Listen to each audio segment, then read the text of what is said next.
Welcome back, trainers, to your go-to stop for all things YPL, the YouTube Pokémon League. Today's guest brings us both style and strategy to the table, and with a name like Las Vegas Corviknights, you know the flash and fire are both real. Let's welcome ANTMAN to the show. What's up, guy? What's up, everyone? What's up, Pokemon trainers and YouTube viewers? Oh my goodness, you can't one-up me in this. Yeah, I can. Watch. You just proved you could, so I guess there's that. No, it's this is the first of, well, not first. We've actually done quite a few of these already, and they've been a lot of fun. People have really enjoyed them, and yeah, hopefully this is no exception. And so I did want to ask. I've been asking everybody you can kind of see if you've been watching these or listening to these, the same kind of structure for most of them, because I do really want to get into the head of these coaches. So, and actually, you and I haven't really talked about like a lot of like in-depth stuff before, so I'm actually really looking forward to this. I've known, for people listening, I've known Ant for like probably 5-6 years now, and it's I feel like I don't know anything about him playing the game, so just other things, unfortunately. So anyway, the draft is wrapped, your squad is ready, the season's ahead. First off, how are you feeling heading into the season, like with this type of format and how it went in the draft? Once the doc was released, I was super excited to play because no limits, everything's up for grabs, all Pokemon in Scarlet and Violet. And then once the draft started, it did become a little overwhelming because it felt like too much free roam. It's still too much free roam. It is, and it's scary because it's like, wow, did I actually pick up a Mon that's good in free reign draft style? Yeah. But as the draft went along, I started to pick up on everything, pick up pieces that I needed to fill in holes, and I like my team. I like your team too. Like, I think a lot of people are looking at your team and they're like, I think everybody's having the same thing. Like, how the hell did you end up with that? I'm seeing from a lot of people. So, and again, I keep saying your team is no exception, but that's very, very true. Yeah, like looking at, like, I think it'll be on the screen for people watching through this little slideshow thing I got going on here. But like, you grabbed Incin round 1, then you grabbed Whimsicott, then Urshifu Rapid Strike. Is that right? In that order? Incin, then Urshifu, then Whimsicott. But yeah, those were my first 3. That's wild. Like I said, whose idea was this? Like, whose idea? That guy should be fired. Yeah, some guy. Guilty, me. So we're talking about your draft. Like, walk me through your draft mindset. Like, what were you planning to go for when you started it? Like, did you have a plan going in, or was it just like, let's go balance, or let's go bulk, or you just blow stuff up, or a combination of all 3? So I knew when I started that there's, even in the free reign type of draft, there's still those top tier echelon Pokemon. Top tier? Yeah, so like the Incins, the Urshifus, the Fluttermane. I thought you were just about to name your whole team. Just my whole team. Top tier Pokemon, like everything I got. So I'm not gonna lie, when I expected Fluttermane to go into one of the first 2 picks since I had the 3rd pick. Yeah. I don't remember exactly what went second. Oh, Dondozo went second. So once he took Dondozo, we knew that he was going to do the Dondozo Geary strat. I was completely surprised. Yeah, especially at pick 2, me too. So that's why I was like, okay, I can either take Incin or I can take an Urshifu. That was my thinking heading into that 3rd pick after Dondozo went. I was like, okay, but there's a lot of really good water types. Yep. I know Rapid Strike's going to probably be the first Urshifu taken. So worst comes to worst, I can take the single strike later on in the draft. So that's why I went Incineroar first, and then Rapid Strike never went until it got back to me. And I was like, I would be foolish to not take Urshifu Rapid Strike to pair with Incineroar. Yeah, pivot. If there's ever a reason to pivot. Yeah. Like, go Urshifu Rapid Strike. Exactly. No, that makes sense. So you ended up, like, what would you say you ended up with, kind of thing? Like, you ended up, because, like, I mentioned, like, balance, bulk, blow stuff up kind of thing. Did you feel like you got, like, what do you think your team kind of leans at? What you ended up with? So after my first 3 picks, after Incineroar, Urshifu, Whimsicott, I felt like the team's baseline was really set up. So now it was time to start going after attackers. and I knew that I wanted a fast attacker. I knew I wanted a slow attacker, medium speed, bulk. I wanted a little bit of everything. I wanted a lot of balance, being able to play different modes, because I've seen that in draft, if I commit to one specific type of mode, I usually struggle. I find more success when I'm able to play both modes.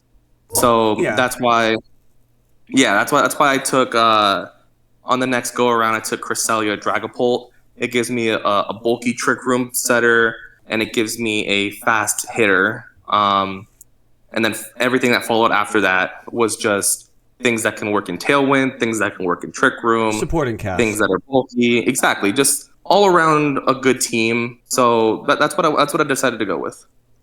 Yeah, and I think I had to pivot from my Ghost type, and I think I originally had Dragapult on there, and then when you took it, I went, all right, well, I'll just go with Spectrier. And once that was gone, I'm like, all right, I don't know what I do here, because I was looking throughout the draft for a Ghost type to make up for that. I actually forgot you sniped my Dragapult until I looked at your team just now, and I was like, oh yeah, I did have that on my plan, and then I ended up with Roaring Mid. So, but no, I think that getting the Cresselia, like people see it as like, oh, it's just support. That thing is a setup sweeper. Like online store power, man. Like this thing becomes unkillable. Like you just take out the physical threats. You have your Ensign to lower the physical attack. Cresselia buffs up its special defense, and good luck with Lunar Blessing. Exactly, and then I have the redirection. So like I wanted a little bit of everything. I know it's not follow me, but Volcarona, whether it rage powders or quiver dances or just full bulk, each mon's able to do a little bit of everything. Well, actually, now that you mentioned, like, because you said, oh, I didn't get follow me, but at least I got rage powder kind of thing. Like, it was like a second tier kind of redirection. I think there's like a little middle class there. So, like, if you have a Moongus, it's rage powder. And if you have follow me on Ogerpon, it's that. But I feel like there's a middle ground too, because if you run Volcarona, or you run something like Scovillain, or I know that's a bad example here, but it's just the first one I thought of. Leave me alone. So basically, a rage powder user without sleep powder, it's harder to pick an item like safety goggles to get around that. And they're not going to go Terra Grass against the Volcarona to get around it. So I think your Volcarona's rage powder is almost at par with follow me in this case. Do you agree with that? Oh, I mean, definitely, because even if you do go Terra Grass, now you're staring down Volcarona's Fiery Dance. You could take a Flare Blitz from Ensign. Now you're weak to Muck's Poison Jab. Like, it's just so many. If you decide to go Terra Grass, but also now if you go Safety Goggles, what if I don't bring Volcarona? If I don't bring Volcarona or don't bring Rage Powder, now it's just an item that's on a mon for no reason. Yep, and I think that has value. I think like that's something that people don't really look at. And also redirecting physical attackers. I mentioned this in another video with Flame Body. I think Volcarona is a fantastic pick on this team, and it doesn't overlap with Instant aside from the water damage. But you have an Urshifu, you have a Whimsicott, you have a Dragapult. Like I think Walking Wake, Quad Resist. I think you're sitting okay on the water damage. So no, nice pick there. But yeah, you kind of got a little bit of everything you wanted, which is really good. So if you could trademark, I know what answer's coming. If you could trademark one mon on your team, the one everyone will remember you for this season, who is it, and why is it Incineroar? Whoa, you didn't even let me answer. Why did you answer for me? Of course it's Incineroar. Incineroar, Mr. VGC himself, practically going to be named Wolf Glick the entire season. It can do, it's the one mon where you can literally say the words, it can do everything and anything, and no one would bat an eye. You could run an AV set, bulky set. I've even heard that people run Bandit Incineroar, so I don't know. Maybe I might have to try Bandit Incineroar. Are you referencing my comment to you a while back? yeah, crazy stuff. It's got there. Parting Shot and U-turn. It's Bandit. Exactly, Bandit Parting Shot. Crazy. Yes. But no, it's got to be Incineroar, right? You got your Fake Out, your Parting Shot, your Snarl, your Knockoff, your U-turn, your Will-O-Wisp. Like, no one's safe from anything. Like, unless you're running Covert Cloak or Clear Amulet, then you're safe until I knock you off, and then you're no longer safe. So it's going to be the one mon that probably comes every week. There could be exceptions, but probably it's says. Incineroar. You hear that, folks? Everybody, there's 8 weeks. There might be a week he doesn't bring it. Ooh, I'm gonna bring Incineroar. Everybody, be careful. It's not like you're not gonna prep for it. And we got the test results back from that, and it turned out that was a lie. No, yeah, I don't think there's any surprise there that Incineroar is going to be your main mon, and it's funny that you got an Urshifu Rapid Strike with Prankster Tailwind next to it too. I personally think your Whimsicott's going to be the star of this show. I think it's just going to cause nothing but problems, like especially with like Dragapult. I don't disagree with you. Incineroar is your star, but in a format like this, when you have so many things that are like, I think keep saying this, but like when everyone's super, no one is. Like from the Incredibles or whatever. So like when you have such a good team, it's really hard to pick out which, like just your first 6. We got Incin, Whimsicott, Urshifu, Dragapult, Cresselia, Volk. That could be your 6 all season. Every week. Every week those 6 be the ones that come. I could tell people those are the 6 that are coming, and you still wouldn't know what set each mon's going to bring because they're so diverse that it would give you enough problems on their own. Yep. It's like that one trolley pitcher in the major leagues that signals what pitches he's throwing before they come, and the guy still can't hit it. Oh, Trevor Bauer, I miss thee. But just to get back on track here, you can't answer Incineroar for this next one, okay? It probably fits. I but know, go but ahead. just fine. Answer whatever you want. Which mon on your team do you think other coaches will have the hardest time prepping for? Don't say Incineroar. Be honest. Who's giving them headaches? Okay, so if we're not talking Incineroar. You can say Incineroar, but tell people something they don't already know. I can say Incineroar, but I'm going to go with a part of a potential sleeper.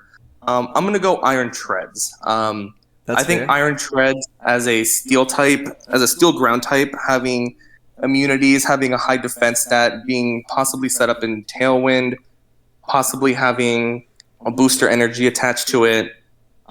Just hits so hard that steel and ground are great coverages overall, and its move pool is so large that you never know what kind of set Iron Treads is going to run.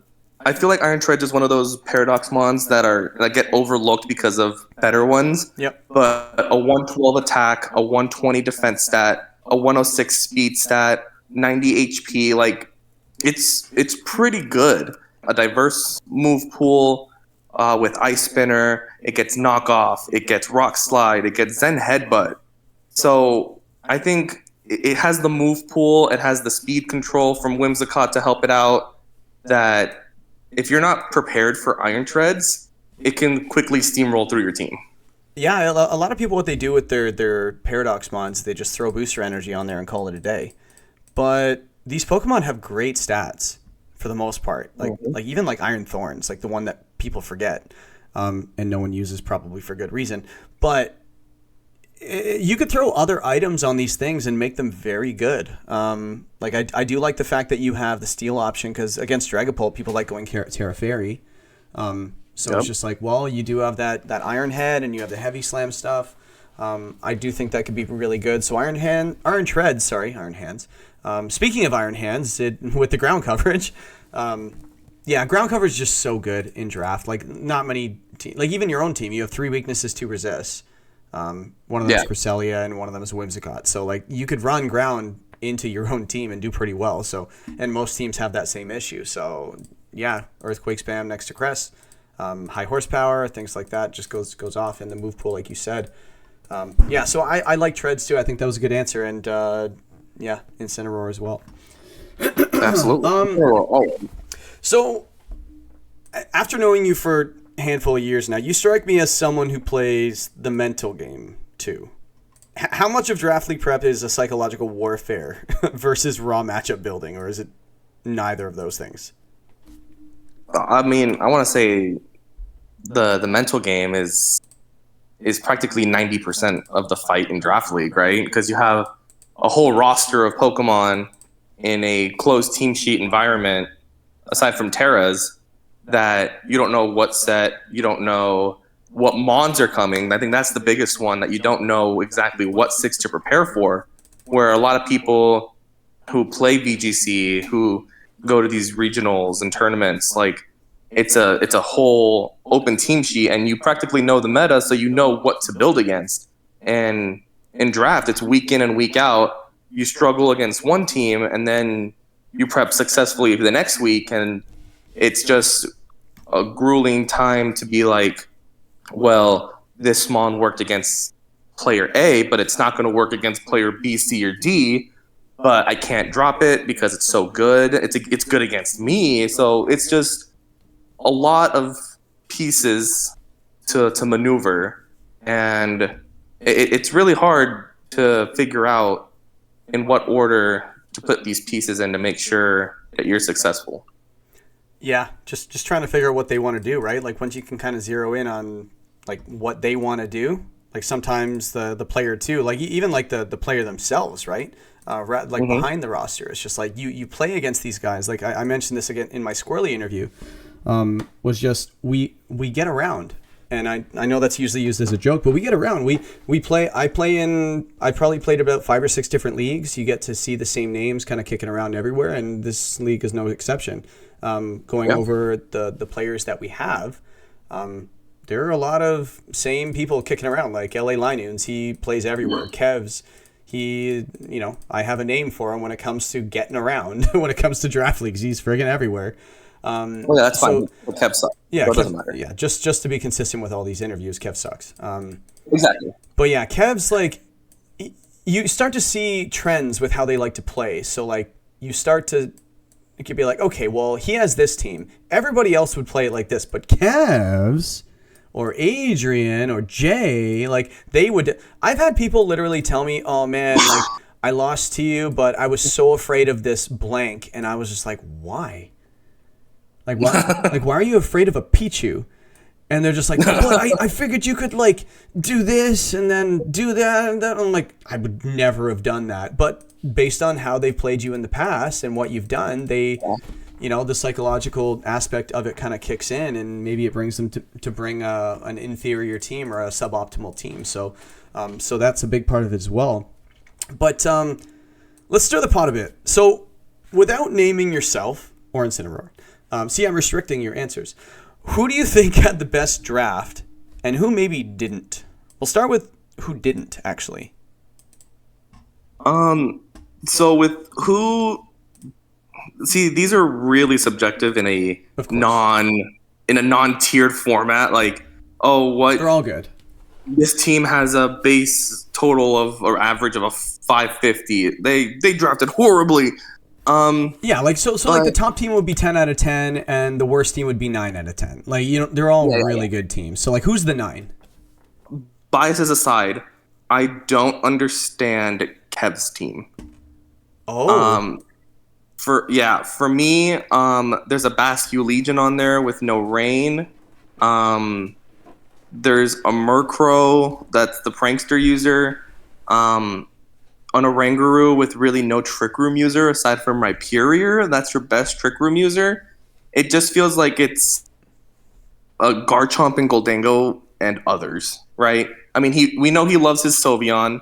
Yes, so he was always going to grab that. Yep. So it's Garchomp, Goldango, Sylveon, his Steel Dragon Fairy Core, and others, right? It's like, here are the 3 and the others. So that's the one where I'm like, I don't know. That's the one team that doesn't make sense to me, because if I look at the other ones, everything kind of feels like it fits. That's just the one where I go question mark. Like their identity kind of fits. Like there's a little bit more synergy. Yeah, like I do see the Murkrow Goldango, and I remember how good that was with the haze stuff, the Tailwind and the Make It Rain and whatever it is. So I do see that, and I think the Murkrow kind of pairs with the Garchomp. I guess I've never been a fan of Manual Sun and Manual Rain, unless you have like the Drought or Drizzle user. So it being a secondary, like I don't mind it being a secondary, but being the primary, it's kind of hard to kind of warrant. So I see where you're coming from there. This team looks like it has a bunch of stuff, It has a lot of good mons. I don't feel like it has a lot of good mons that work together. Yeah, I'm sure they can. If anything, that actually might make it a little bit more unpredictable, because you have like all these other teams that are very synergistic and synergy heavy and stuff like that. Like obviously you got like Chiyu, Fluttermane, and Bundle, and then you got Donzozo Giri, and then you got my Sun crap. So that's kind of easier to like plan for. When you see a team like this, maybe the unpredictability and lack of synergy, I guess we can maybe use that. Or maybe like the stuff, like what stuff is going to come out. It's kind of hard to plan for, you know? When I play Kevs, I feel like I'm not even going to have to prep because it's going to be such an easy matchup. Goodness. That the it's going to be a week off for me. So there it is. You can just mark that down as already as a 1-0 start for ANTMAN and an 0-1 start for Kevs if everyone's on board. So you're facing Kevs when? Let's take a look at that schedule. I am facing Kevs in week 7. That's funny. Kevs, remember this moment that he was just talking so much smack. It's on camera. Clip it. Turn it into a short. It's here. Oh, believe me, the shorts are coming. Summer's on its way. Yep. See, dual meaning of the word shorts. So that's like, so we mentioned who do you think had like the horrible draft that makes no sense, like literally couldn't have had a worse draft ever. That was a criteria, right? Who had yeah, sure. Without naming yourself, who do you think had the best draft? And why is it me? I'm kidding. Best draft. Yeah, Kev's is the worst and the best. Oh, excuse me. I would say, honestly, the best draft for me would probably go to Bades. I see that. He has Annihilate Mousehold. He's got Mouseape. He's got Chien-Pao Dragonite. He's got an annoying Steel type in Heatran. He's got a bulky Water type in Suicune. I was looking at Zapdos too. He got Zapdos. He's got Prankster Klefki, and then Iron Leaf, Monkey Dory are also on there. Yeah. But just those first 4: Annihilate, Mousehold, Chien-Pao, Dragonite. Like, how do you not bring those every week? And even if you do, how do we stop it? Right? We all know how annoying Mouseape was. Oh, we remember. So just being able to get that, and then just following me with the Mousehold, letting the Annihilate get bulk ups up, and then just bringing in the Chien-Pao as an afterthought. Now the Annihilate is killing everyone on your team times 100. Imagine considering Chien-Pao a first round pick an afterthought. That's insane. Yeah, that was his first round pick, and yeah, I think that just kind of put the draft on easy mode for him. No, I agree with that. I think it's really hard, like you said, the subjectivity of it, where it's just like, which team do you think is best, not which team is objectively best. So, and I can see it. So I think it's kind of hard to pick one. So I'd probably narrow it down to like 3. So maybe it's kind of like a faulty question, but just to kind of get you talking about it, I think you can make an argument for all these. Yeah, and why is it not mine, right? With the the Sun core, right? Yeah, that Scizor in the Sun makes a real compelling case. Listen, hold on a second. You shut your mouth. End the interview right now. No, I'm kidding. So here's my... Okay, people might be thinking, why is Scizor on a Sun team? And this is not about my team. I just think it's funny to talk about. Does Scizor take Fire-type moves better or worse than the Sun? Worse. It's the same. A Flamethrower in the Sun does 100% damage to a Scizor. A Flamethrower not in the Sun does 100% to a Scizor. I don't think the Sun really matters that much. To me personally. I don't know, Jay. Sometimes... Does it make sense, though? I feel like you took Scizor because you wanted a Steel type and it was the best one available. Yeah. Well, it's good having you on, Anta. Exposed. Yeah, but you know what though? Yeah, like, we'll get to it. I think I'm gonna get my own interview done from somebody else for my team, just to kind of. Oh, I thought you said you were gonna interview yourself, and I was like, how is that gonna work? Oh, that'd be a lot of editing. I could do it, but no. I wonder how many people would listen to it. But so let me see. So which opponent? Because getting back to the teams that we're facing, are you excited to face? Are you facing Spades this season? Because you just mentioned them as like the best team. I am, and I'm facing him in week 8. So hopefully the Season's playoffs are not on the line Yeah. for week 8. So, or hopefully Spades has already made the playoffs by then, and then just takes it easy on me and doesn't bring Annihilate, Chien-Pao, Dragonite, and or Mousehold. Or is 0-7 and says, I can't And go also- 0, so I really need to win this. No. If he's 0-7, then we ask for a homie drop, and then he brings 3 Iron Leaves and 3 Monkey Dories, and and then we're fine. You still lose. That'd be amazing. What's funny is actually Iron Leaves and Monkey Dory kind of switch on each other very nicely. So let me just kind of ask this. So if someone's about to face, like one of the other players, is about to face the Las Vegas Corviknights, what should they know? Give us a scouting report or maybe even a warning. Okay. So without giving too much away. So Incineroar. Thank you. Look out. No, but the one thing is that there are a few weather teams, right?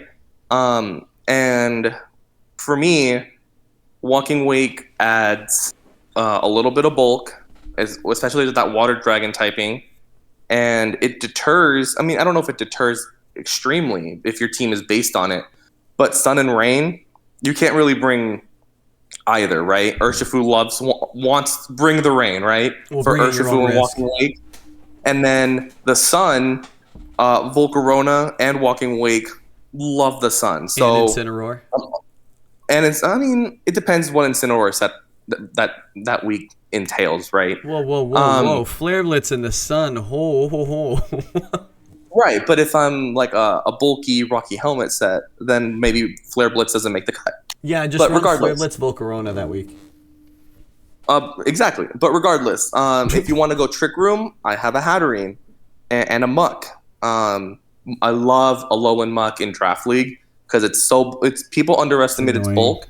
You slap an AV on there, its move pool is so diverse. Those knockoffs, they're so annoying. Like you send it out, you can't OHKO it, so you just knock off everything and poison things, and then good luck with the back row. I have multiple mons that know knockoff. I have slow mons. I have fast mons. I have Tailwind. I have Trick Room. So whatever mode you think works best against my team, it doesn't. Won't because it won't because I have mons that I don't want to sound like too oblivious, too cocky. Okay. I don't want to sound too cocky, right? But I have whatever you think you can do, my mons can do better. You got them tools. Hatterene's slower, Dragapult's faster. I have fast Tailwind. I have mons that want the sun, that want the rain. I guess there is a sand team here that doesn't want anything, but then Iron Treads will live in the sand. And if you're a sand setter, you're weak to Urshifu. So it feels like the team is a big middle finger to anyone trying to play their format. That's fair. I think that's a good point. You kind of got a little bit of everything, so it's kind of hard to zone in on one way to play. And I also think another thing, too, is your Dragapult's so naturally fast. What do people usually do against naturally fast things? You Scarf it, right? Yep. What is Scarf susceptible to? Fake out. Exactly. You know? But that's the thing. It's really hard to try and, in a closed team sheet, try and guess what is Scarfed until it's too late, right? Turn 2, you'll figure it out. Yeah, turn 2 after I've lost my Dragapult that I Terra'd and you one-shot it because you're Scarfed and you crit me and I'm like, oh, there's the Scarf and now it's too late, right? I can come back from this. Or you Scarf a Ghost type that can't get faked out, right? Yeah. Or you Terra Ghost. So there's so many, just because on paper my team looks like it does everything better, the closed team sheet aspect adds another layer of complexity. And that's why we draft. That's why we do this. Exactly. That's why we torture ourselves week in and week out. That's why the games are played on paper, right? That's what everyone says. Oh my goodness. So that being said, thank you for that. All the answers to those questions. That was fun. But I do have another fun little segment here. Rapid fire round. Fun. Rapid fire. It could be fun. We'll see how these questions go. I'm running out of stuff to ask people. All right. So signature rapid fire round, Vegas edition. No thinking, Just say No whatever thinking. comes to mind. PG-13. Easy. No thinking. Let's go. No thinking. Just like the rest of this interview. Exactly. All right. Pokemon you love to bring just to mess with people. On my team. I'm sorry. In general, It's in supposed general. to be fast. Just and in general. stopped. So just in general, anything. Yeah, anything. We'll go with. Oh wow! Wait, this was supposed to be a rapid question, and now you got me thinking. This is like a intellectual question. The answer's Shiinotic. Next question. The answer is not Shiinotic. No. We both know somebody. Know Okay. somebody that'd be You know what? very No. upset. I'm gonna go with Arachnid. Ooh, I like that. That is kind of a weird one. What is the most overrated status condition? The most overrated one is Poison. Ooh, people think it's good, and you don't think it's good? I don't. I mean, But do people think it's good, though? Toxic and Poison they're the same condition, but they're different. I think Poison's just overrated. I think Burn is better to chip. I think Sleep stops them on. Freeze stops them on. And then Para can stop them on and just stop them from moving entirely. So Poison, unless it's toxic, overrated. Fair. Trick Room or Tailwind? Trick Room. Ooh, that was fast. Have you ever missed 3 hurricanes in a row and or 70% accurate moves?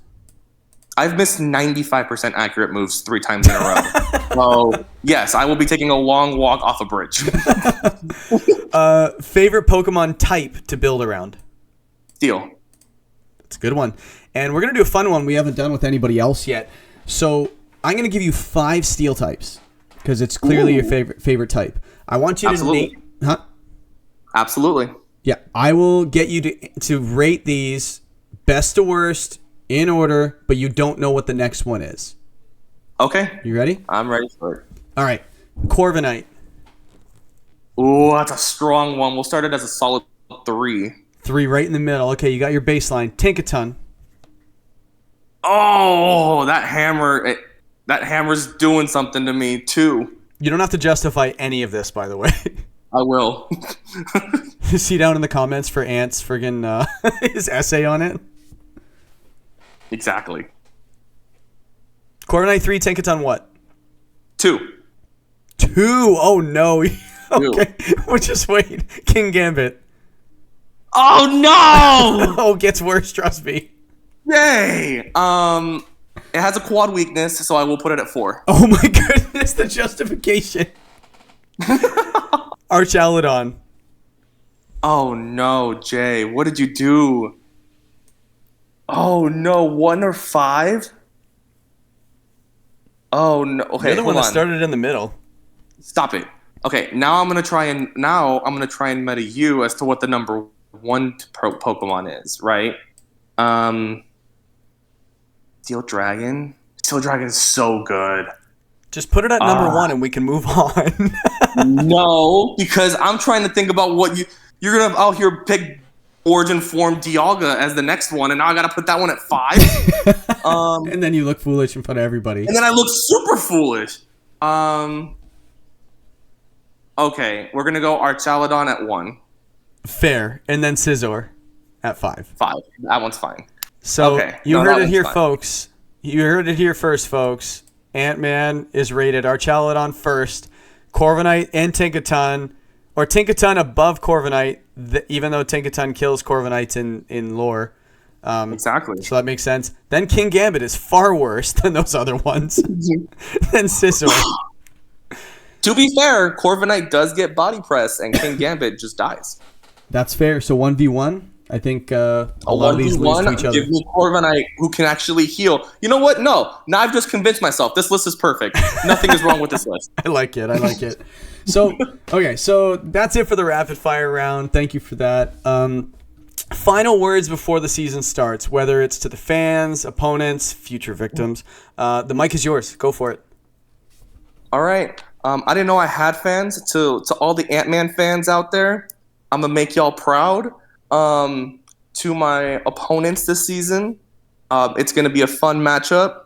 You guys have already tried your hardest, but it's not going to work out. We're going 8-0. we're going to win every game 4-0. So, sorry y'all tried. Maybe next season. And to the 3 people who I'm not playing, y'all are lucky. If we play in the playoffs, you'll also get wiped. And the MVP of my team is not going to be Incineroar. It's not going to be Iron Treads. The MVP of my team this season is going to be me. Cresselia. Oh, Cresselia. It's going to be Jay. Did you say you? Yeah. Oh, okay, no. It's going to be Cresselia. You heard it here, folks. 8-0. I heard it here. It's going to be my kills leader. The second he doesn't win 4 in any game, reference this video, comment, like, and subscribe. All right. Well, everybody, unfortunately, you had to sit through that. That's Coach ANTMAN. And the Las Vegas Corviknights. They're ready to take flight with style, strength, and a whole lot of steel-type spice. Subscribe if you haven't already, and drop a comment below. Comment who is going to be the MVP of ANTMAN's team this season. He says it's Cresselia. I don't think it's going to be it, but more interviews and league previews coming soon. So stick around. Peace, y'all.